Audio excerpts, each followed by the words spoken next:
Ще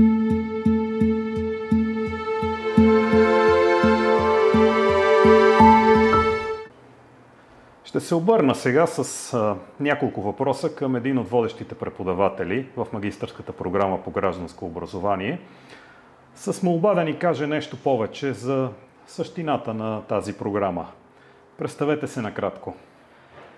Казвам се Петя Кабакчиева, дългогодишен преподавател в Софийския университет, катедра социология, професор съм там и държа да отбележа, че каузата на гражданското образование ми е отдавнашна кауза, още от края на 90-те години и много се радвам, че в известна степен тя се осъществи като се въведе предмет по гражданско образование в горния курс. Казвам в известна степен, доколкото аз съм убедена, че този предмет трябва да слезе в по-долните класове. Но всъщност само това ли е гражданското образование? Един набор от дисциплини в магистърска програма или предмет в училище? Или е нещо повече, нещо по-голямо от това? Определено е нещо повече. Магистърската програма е интересна, защото всъщност тя е насочена към учители, които трябва да преподават гражданско образование в училищата. Тоест, така се каже, тя е нещо като мета гражданско образование, надграждане на нещо, но това, което според мен е важно, че гражданското образование по никакъв начин не е само предмет. То формира нагласи. Аз бих казала, че то е обвързано с гражданско възпитание. Когато казваме гражданско, не разбираме обичайната опозиция гражданин-селянин. Гражданско в случая се употребява като формиране на определен тип ценностна нагласа в западноевропейската модерност. Каква е тази ценностна нагласа? Тогава се обособява отделния индивид като автономна и свободна личност, която може да избира и която може да защитава своята позиция. Значи тези свободни индивиди трябва по някакъв начин да са свързани с другите свободни индивиди и това предполага както себеуважение, личностно достоинство, така и уважение към другите.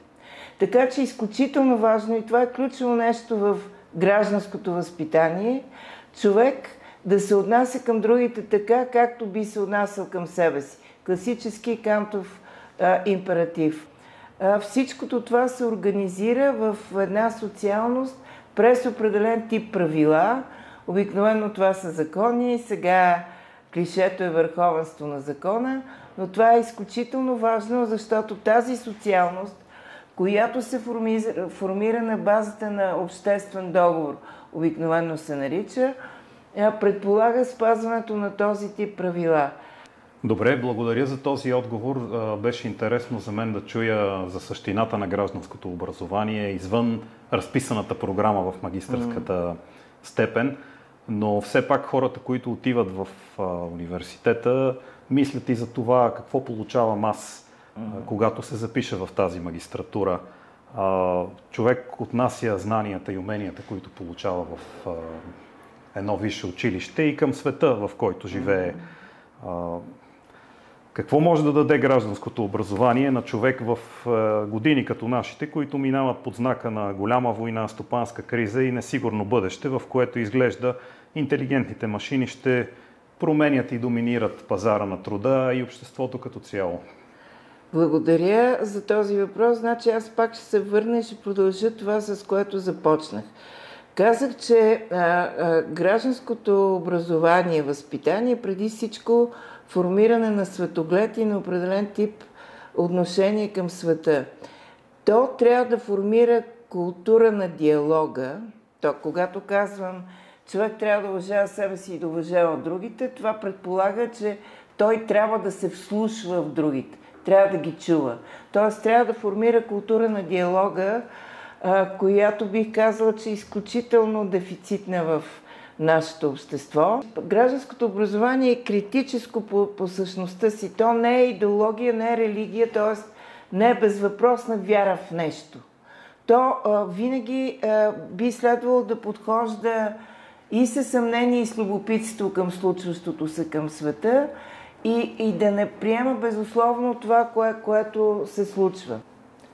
Що се отнася до изкуствения интелект, страховете и забавите, които са свързани с него, това е изключително важно, защото действително ще се промени вероятно радикално пазара на труда.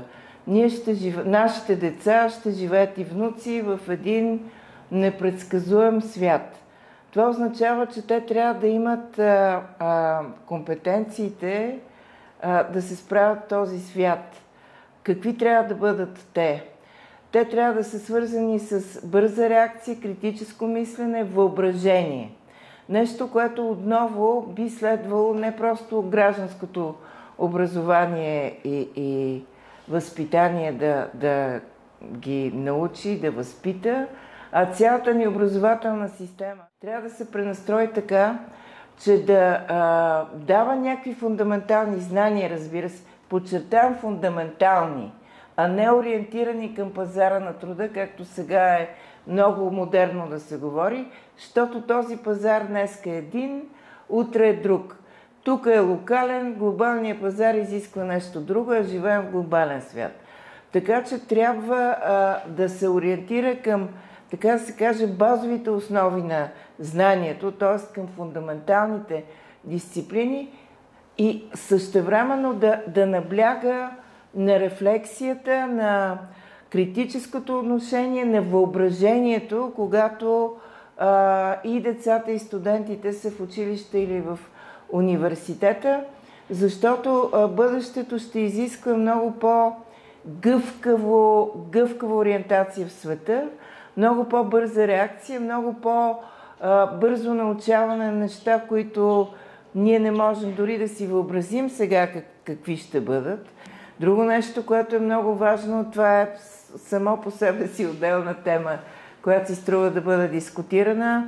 Отношението национална държава, глобален свят. Значи, струва ми се, че ние тук и нашето образование прекалено много мисли света през собствените си проблеми, собствената си история и така нататък.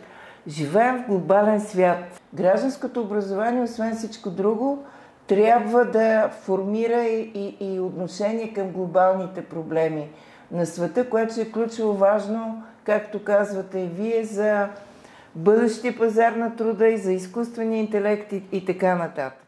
Това не значи, че няма да обичаме и да познаваме собствената си страна. Аз винаги съм казвала, че ние трябва да отстояваме един граждански патриотизъм, което не е нищо ново, ако се вгледаме в заветите текстовете на възрожденците.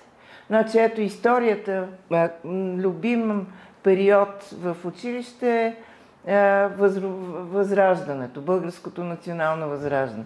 Четете всички текстове, говорете за Раковски, Левски, Ботев и ще видите, че всички те изповядват това, което аз наричам граждански патриотизъм и техните текстове спокойно могат да бъдат гледани и четени като АБВ, буквар по гражданско образование. Добре, тъй като се намираме в началото на учебната година, пред старта на учебната година в Софийския университет, поредната година, в която магистърската програма продължава, едно послание за всички, които ще се запишат и които ще се обучават в нея. Ще им пожелая на добър час и добре дошли. И понеже става дума за Софийския университет, бих им казала да отидат, пък дано да имат и занятия в 65-та аудитория. Защо? Защото тя в някакъв смисъл архитектурно въплъщава това, за което говорим тук. Какво имам предвид? Значи тя е амфитеатрална аудитория, долу в центъра е преподавателя, който обаче е център, но този център няма периферии. Но около стоят студентите, които са видими помежду си, видими са от всички, всеки може да стане, не се скриват зад гърба на другите. Такова е пространството, че всеки, така да се каже, може да отстоява собствената си позиция и да слуша другите. Защото това е, така да се каже, пространство, въплъщаващо публичността и възможността да отстояш собствена позиция, ставайки прав. Тоест, не просто седнал приведен, не криеш се за другите, ставаш и отстояваш позицията си, като обаче преди това си изслушал аргументите на преподавателя в центъра, на колегите, така че това е идеалното пространство, според мен, за гражданско образование.